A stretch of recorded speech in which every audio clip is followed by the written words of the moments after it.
kita masih melihat sebagian saudara-saudara kita yang belum menikmati hasil kemerdekaan. Terlalu banyak saudara-saudara kita yang berada di bawah garis kemiskinan. Terlalu banyak anak-anak kita yang berangkat sekolah tidak makan pagi. Terlalu banyak anak-anak kita yang tidak punya pakaian untuk berangkat sekolah. Saudara-saudara sekalian, kita sebagai pemimpin politik, jangan kita terlalu senang melihat angka-angka statistik yang membuat kita terlalu cepat gembira, terlalu cepat puas, padahal kita belum melihat gambaran sepenuhnya.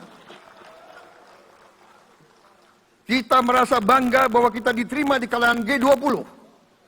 Kita merasa bangga bahwa kita disebut ekonomi ke-16 terbesar di dunia. Tapi, apakah kita sungguh-sungguh faham? Apa kita sungguh-sungguh melihat gambaran yang utuh dari keadaan kita? Apakah kita sadar bahwa kemiskinan di Indonesia masih terlalu besar? Apakah kita sadar bahwa rakyat kita dan anak-anak kita banyak yang kurang gizi? Banyak rakyat kita yang tidak dapat pekerjaan yang baik.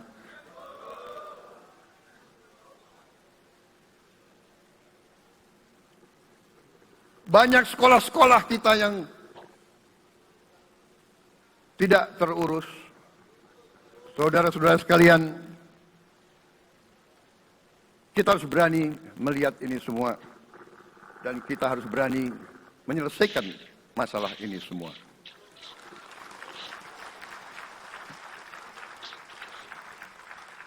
Saudara-saudara sekalian, saya mengajak kita semua, marilah kita berani melihat kenyataan. Kita boleh bangga dengan prestasi kita, tapi marilah kita jangan tertegun, jangan terlalu cepat puas, jangan terlalu cepat gembira dengan menutup mata dan hati kita terhadap tantangan-tantangan dan penderitaan saudara-saudara kita. Saudara-saudara sekalian, kita tidak boleh memiliki sikap seperti burung unta yang kalau melihat sesuatu yang tidak enak, ia memasukkan kepalanya dalam tanah. Mari kita menatap ancaman dan bahaya dengan gagah. Marilah kita menghadapi kesulitan dengan berani. Saudara-saudara sekalian, marilah kita berhimpun. Marilah kita bersatu untuk mencari solusi-solusi. Mencari jalan keluar dari ancaman dan bahaya tersebut. Saudara-saudara sekalian, saya telah mencanangkan bahwa Indonesia harus segera swasembada pangan dalam waktu yang sesingkat-singkatnya. Kita tidak boleh tergantung sumber makanan dari luar. Dalam krisis, dalam keadaan genting, tidak ada yang akan mengizinkan barang-barang mereka untuk kita beli. Karena itu, tidak ada jalan lain dalam waktu yang sesingkat-singkatnya kita harus mencapai ketahanan pangan.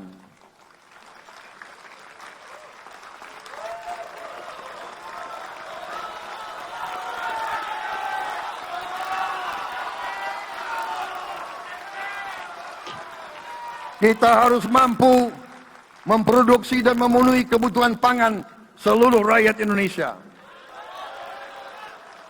Saya sudah mempelajari bersama pakar-pakar yang membantu saya. Saya yakin paling lambat 4-5 tahun kita akan swasembada pangan. Bahkan kita siap menjadi lumbung pangan dunia.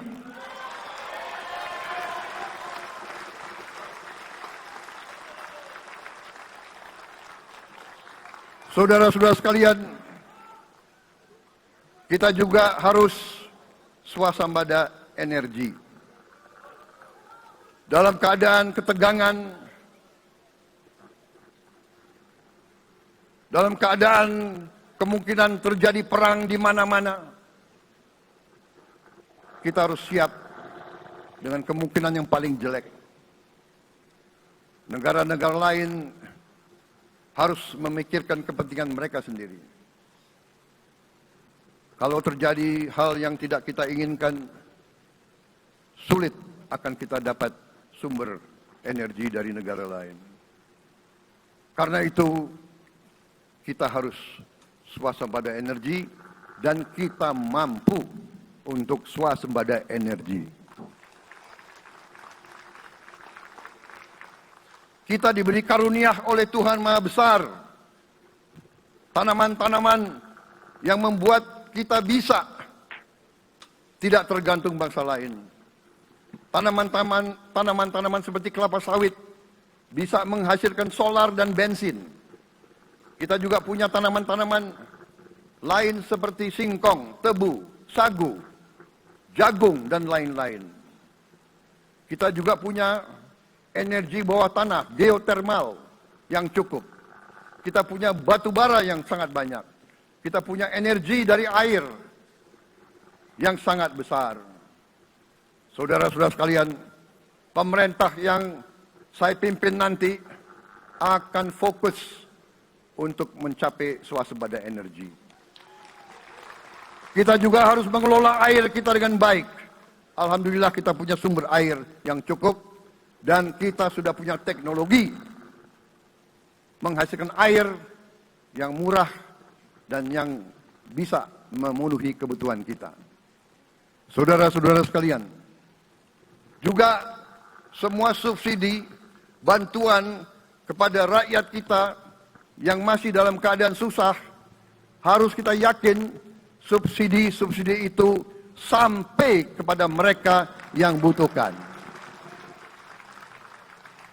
Kita harus berani meneliti dan kalau perlu kita rubah subsidi itu harus kepada langsung keluarga-keluarga yang membutuhkan itu. Dengan teknologi digital kita akan mampu sampai subsidi itu sampai ke setiap keluarga yang membutuhkan. Tidak boleh aliran-aliran bantuan itu tidak sampai ke mereka yang butuh itu. Saudara-saudara, anak-anak kita semua harus bisa makan bergizi minimal 1 kali sehari. Dan itu akan kita lakukan dan itu bisa kita lakukan, saudara-saudara sekalian. Selain itu, menjamin, melindungi mereka yang paling lemah, untuk mencapai kesejahteraan sejati, kemakmuran yang sebenarnya, kita harus melakukan hilirisasi kepada semua komoditas yang kita miliki. Nilai tambah dari semua komoditas itu harus menambah kekuatan ekonomi kita, sehingga rakyat kita bisa mencapai tingkat hidup yang sejahtera. Seluruh komoditas kita harus bisa dinikmati oleh seluruh rakyat Indonesia. Saya sudah katakan, kita harus berani menghadapi dan memberantas korupsi dengan perbaikan sistem, dengan penegakan hukum yang tegas, dengan digitalisasi. Insya Allah kita akan kurangi korupsi secara signifikan. Tapi ini harus kita lakukan. Seluruh unsur pimpinan harus memberi contoh. Ing ngarso sing tulodo. Saudara-saudara sekalian, ada pepatah yang mengatakan, kalau ikan menjadi busuk, busuknya mulai dari kepala. Semua pejabat dari semua eselon dan semua tingkatan harus memberi contoh untuk menjalankan kepemimpinan pemerintahan yang sebersih-bersihnya.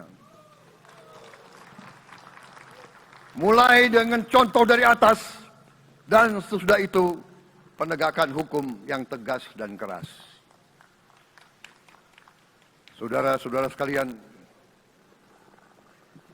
semua kita percaya dan kita yakin kita akan punya kekuatan untuk bisa menghilangkan kemiskinan dari bumi Indonesia. Ini sasaran yang berat. Bahkan banyak yang mengatakan bahwa ini sesuatu yang tidak mungkin.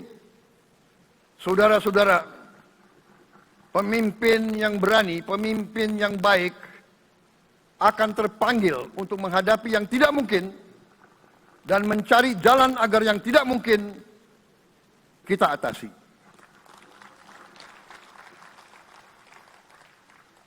Bangsa yang berani adalah bangsa yang bisa bikin yang tidak mungkin menjadi mungkin. Saudara-saudara, di tengah itu cita-cita yang begitu besar, yang begitu kita idam-idamkan, kita perlu suasana kebersamaan. Kita perlu suasana persatuan. Kita perlu kolaborasi kerjasama, bukan cekcok yang berkepanjangan. Kita perlu pemimpin-pemimpin yang tidak caci maki, pemimpin-pemimpin yang arif, yang bijaksana, yang mengerti dan cinta budaya dan sejarah bangsa sendiri, yang bangga dengan adab, tradisi, dan adat bangsa kita sendiri. Kita dari sejak dahulu, pemikiran, kehendak, dan rancang bangun pendiri-pendiri bangsa kita, dari sejak awal bangsa ini berdiri, kita ingin menjadi bangsa yang berdemokrasi. Kita menempatkan kedaulatan rakyat setinggi-tingginya. Dalam dasar negara kita, Pancasila, kerakyatan merupakan sendi utama dari kelima sila yang kita junjung tinggi. Kerakyatan yang dipimpin oleh hikmat kebijaksanaan dalam permusyawaratan perwakilan. Kita menghendaki kehidupan demokrasi, tapi marilah kita sadar bahwa demokrasi kita harus demokrasi yang khas untuk Indonesia. Demokrasi yang cocok untuk bangsa kita. Demokrasi yang berasal dari sejarah dan budaya kita. Demokrasi kita harus demokrasi yang santun. Demokrasi di mana berbeda pendapat harus tanpa permusuhan. Demokrasi di mana mengoreksi harus tanpa caci maki. Bertarung tanpa membenci. Bertanding tanpa berbuat curang. Demokrasi kita harus demokrasi yang menghindari kekerasan, yang menghindari adu domba, yang menghindari hasut menghasut. Demokrasi kita harus demokrasi yang sejuk, demokrasi yang damai, demokrasi yang menghindari kemunafikan. Hanya dengan persatuan dan kerjasama kita akan mencapai cita-cita para leluhur bangsa kita. Bangsa yang gemah ripah loh jinawi, toto tentrem kertora harjo. Bangsa yang baldatun, tojibatun, warobun gofur. Bangsa di mana rakyat cukup pangan, cukup sandang, cukup papan. Cita-cita kita adalah melihat wong cilik iso gemuyu. Wong cilik bisa senyum, bisa ketawa. Saudara-saudara sekalian, kita harus ingat bahwa kekuasaan itu adalah milik rakyat. Kedaulatan itu adalah kedaulatan rakyat. Kita berkuasa seizin rakyat. Kita menjalankan kekuasaan harus untuk kepentingan rakyat. Kita harus selalu ingat, setiap pemimpin dalam setiap tingkatan harus selalu ingat, pekerjaan kita harus untuk rakyat.